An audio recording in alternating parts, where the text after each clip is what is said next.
Have you ever stopped to think about what your morning coffee and the clouds in the sky have in common? Well, it turns out it's this amazing scientific principle that is happening all around us, all the time. Today, we're going to pull back the curtain on something called vapor pressure, and I promise you by the end of this, you'll see it's this really fascinating and actually pretty simple force. Okay, so let's just dive right in with a real-world puzzle. Why on earth does it take, forever to hard-boil an egg on a super high mountain, but a pressure cooker at home can make tough meat just fall off the bone in minutes? I mean, that seems completely backward, right? Well, the answer lies in an invisible pressure that we're about to uncover. So to solve this mystery, we first need to zoom way in. I mean, all the way down to the molecular level. Because inside any liquid, there's this constant battle raging between two powerful competing forces.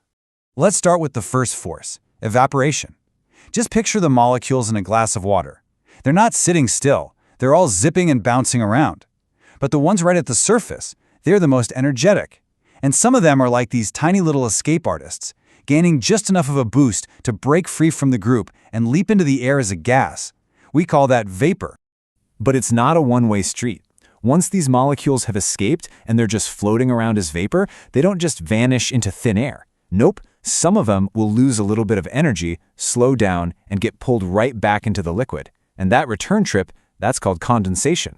So you've got this constant cycle, right? Molecules escaping and molecules returning. So what happens when these two forces, the escapees and the returners, find a perfect, delicate balance?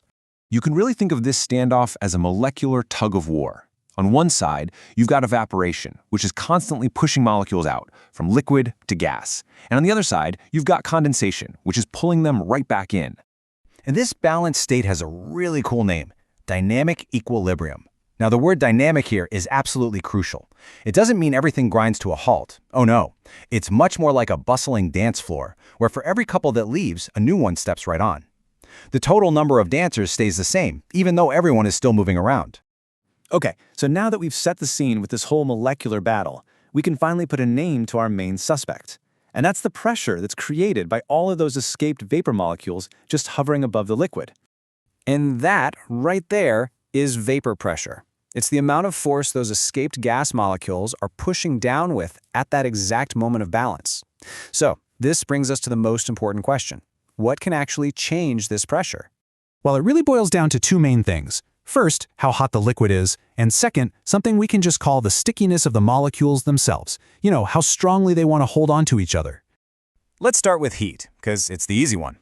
Turning up the temperature is like giving all those molecules a shot of espresso. They get super energetic, and that makes it much easier for them to break free from the surface. So, more escapees means more vapor, which means, you guessed it, a higher vapor pressure. Simple as that. And this is a perfect example of that second factor, stickiness. See, water molecules are actually really sticky. They have strong forces that make them cling to each other tightly. Rubbing alcohol molecules, on the other hand, have a much weaker grip. So even at the same temperature, way more alcohol molecules can escape, creating a much higher vapor pressure. All right, we have our clues. We know about evaporation, condensation, and vapor pressure. So now it's time for the final act. Let's solve the mystery of that Mount Everest egg and the super-fast pressure cooker.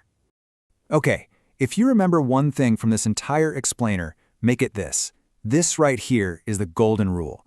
Boiling isn't really about reaching some magic number on a thermometer. It's about winning a pressure battle. The liquid's internal vapor pressure has to get strong enough to equal the air pressure from the outside world that's constantly pushing down on it. And when you look at the actual numbers, it all just clicks into place. There's a huge difference in atmospheric pressure depending on where you are. At sea level, there's a lot of air pushing down. But way up on Mount Everest, the air is so thin that the atmospheric pressure is less than a third of that, and that changes absolutely everything. So think about it. Up on Mount Everest, the water has a much easier fight. Because the atmospheric pressure pushing down is so weak, the water's internal vapor pressure can match it without getting very hot. It actually starts to boil at just 71 degrees Celsius. And, well, water that isn't very hot isn't very good at cooking an egg. Mystery number one, solved. Now, the pressure cooker is the complete opposite scenario. By sealing that lid, we trap all the steam, which artificially cranks up the atmospheric pressure inside the pot. So now the water has a much tougher battle to fight. For its vapor pressure to win, it has to get way higher, which means it needs a much higher temperature. We're talking up to 121 degrees Celsius. And super hot water, it cooks food incredibly fast. Mystery 2 solved. So after cracking the case and exploring this invisible force, what's the big idea? What's the main thing to take away from all this? The real takeaway here is that boiling isn't about some fixed temperature. It's all about pressure. This unseen molecular battle directly controls a really fundamental property of our world. And once you understand that, you realize we can actually manipulate it, whether it's cooking dinner faster or just understanding why your laundry dries quicker on a dry, windy day. And that's our look at vapor pressure. So the next time you see steam rising from a kettle, you'll know all about the secret battle that's happening inside. And it leaves us with a final thought to chew on. Where else is this hidden force at work? You know, why does perfume seem to fill a room? Or how does dew form on the grass? The answer is in the vapor. Thanks for tuning in.